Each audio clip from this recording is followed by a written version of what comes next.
Assalamualaikum warahmatullahi wabarakatuh. Saya Tantri Mega Putri dengan NIM 1052000175 dari kelas 3F, Prodi Ilmu Pemerintahan, Fakultas Syariah. Di sini saya akan menjawab pertanyaan dari mata kuliah pengantar Ilmu Hukum. Soal yang pertama, jelaskan tujuan dan motivasi saudara memilih Ilmu Pemerintahan UIN Sultan Taha Saifuddin Jambi sebagai institusi pendidikan tinggi dalam menempuh pendidikan lanjutan. Jadi, tujuan saya memilih ilmu pemerintahan karena saya tertarik dengan bidang hukum. Saya ingin mengetahui lebih banyak tentang sistem pemerintahan dan bagaimana sistem itu dijalankan di Indonesia. Apalagi prospek kerja di bidang hukum ini cukup baik, jadi insya Allah kedepannya akan lebih mudah saya dalam mencari pekerjaan. Yang kedua, alasan saya memilih UIN Sultan Taha Saifuddin Jambi sebagai kampus yang saya pilih untuk menempuh pendidikan lanjutan karena itu didukung oleh orang tua saya, serta di sini juga bukan hanya ilmu dunia yang dijunjung tetapi juga ilmu akhirat yang meliputi adab dan tata krama. Karena sejatinya untuk apa berilmu namun tidak beradab? Dengan berada di lingkungan yang saya sendiri dikelilingi oleh orang-orang yang mengerti soal agama, membuat saya termotivasi untuk mengetahui agama yang sebelumnya saya tidak tahu, dan termotivasi untuk menjadi orang yang lebih baik dari sebelumnya. Yang kedua, salah satu tujuan hukum adalah terciptanya keteraturan dan memenuhi rasa keadilan bagi masyarakat. Sebutkan dan jelaskan menurut pendapat saudara tentang definisi hukum dan apa kegunaan mempelajari ilmu hukum, khususnya bagi mahasiswa ilmu pemerintahan. Serta berikan contoh hukum yang tertulis maupun yang tidak tertulis yang ada di sekitar saudara. Uraikan dengan sangat jelas. Oke. Menurut saya, hukum adalah sebuah peraturan yang ditetapkan oleh orang-orang yang memiliki kewenangan dalam pemerintahan. Peraturan tersebut disesuaikan dengan masalah yang terjadi di masyarakat, serta bersifat mengikat dan memaksa, yang berarti wajib dilaksanakan. Jika tidak dilaksanakan, maka akan dikenakan sanksi. Tujuan dari diberlakukannya hukum ini adalah untuk menciptakan masyarakat yang sejahtera dan keteraturan hidup di masyarakat. Kegunaan mempelajari ilmu hukum khususnya bagi mahasiswa ilmu pemerintahan adalah yang pertama, agar bertambahnya wawasan mengenai hukum sehingga mengurangi resiko melakukan pelanggaran hukum, baik hukum pidana maupun hukum perdata. Yang kedua, masyarakat awam sering melanggar peraturan yang seringkali disebabkan karena kurangnya pengetahuan tentang hukum. Yang ketiga, menjadi bekal untuk bekerja nanti, agar tidak dibodohi oleh oknum-oknum yang mencari keuntungan dari ketidaktahuan orang lain tentang hukum. Yang keempat, agar mengetahui permasalahan yang ada di masyarakat dan bagaimana cara pemerintah mengatasi permasalahan tersebut. Yang kelima, tidak melakukan pelanggaran hukum karena sudah mengetahui dampak dari melakukan tindakan tersebut. Contoh hukum tertulis dan hukum yang tidak tertulis. Yang pertama, hukum tertulis merupakan ketentuan dalam wujud tertulis yang dibuat oleh lembaga yang berwenang, semacam peraturan perundang-undang. Hukum tertulis dapat dibagi menjadi dua, yaitu hukum tertulis yang telah dikodifikasikan dan hukum tertulis yang tidak dikodifikasikan. Jadi hukum tertulis yang telah dikodifikasikan contohnya adalah Kitab Undang-Undang Hukum Pidana atau KUHP, Kitab Undang-Undang Hukum Perdata KUHPDT, Kitab Undang-Undang Hukum Dagang atau KUHD, dan yang terakhir Kitab Undang-Undang Hukum Acara Pidana atau KUHAP. Contoh ilustrasinya seperti tindakan pemalsuan ijazah, karena ini sudah diatur dalam Undang-Undang Nomor 20 Tahun 2003 tentang Sistem Pendidikan Nasional, maka dalam hal ini pelaku akan dikenakan sanksi berupa pidana 5 tahun penjara.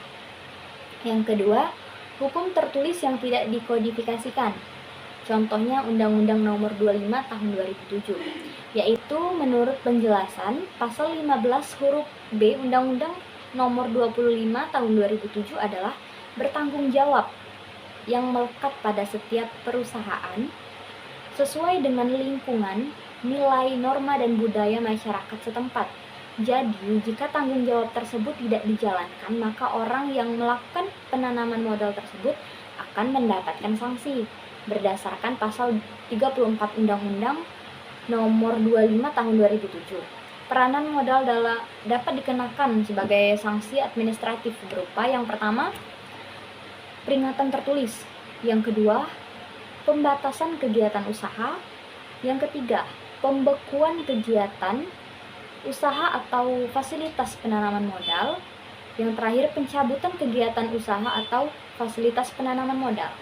Selain dikenakan sanksi administratif tadi, penanaman modal juga dapat dikenakan sanksi lain yang sesuai dengan peraturan tersebut. Yang kedua, hukum tidak tertulis merupakan kaidah yang hidup yang diyakini oleh masyarakat serta ditaati sebagai kaidah hukum. Hukum demikian biasanya disebut sebagai hukum kebiasaan. Contoh hukum tidak tertulis ini adalah hukum adat. Hukum yang berasal dari suatu tradisi yang berproses secara turun-temurun dan dalam suatu masyarakat tertentu.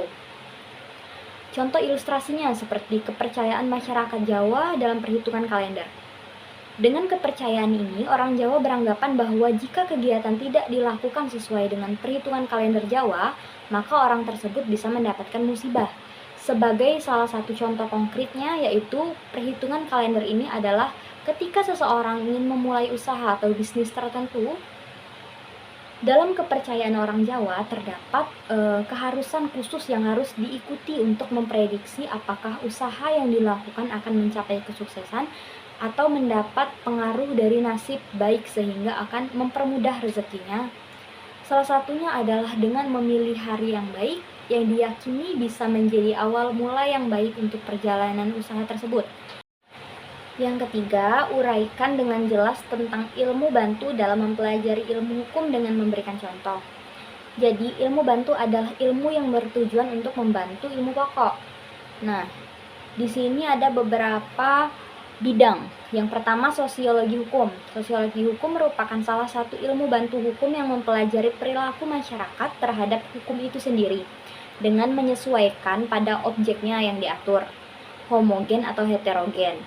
Sosiologi hukum bertujuan untuk memberi penjelasan terhadap praktek-praktek hukum, contohnya dalam pembuatan undang-undang dan praktek peradilan. Yang kedua, ilmu antropologi merupakan ilmu pengetahuan yang jauh sekali jangkauannya, yaitu mengekspresikan kehidupan manusia dalam totalitasnya sehingga segala segi kehidupan dibicarakan.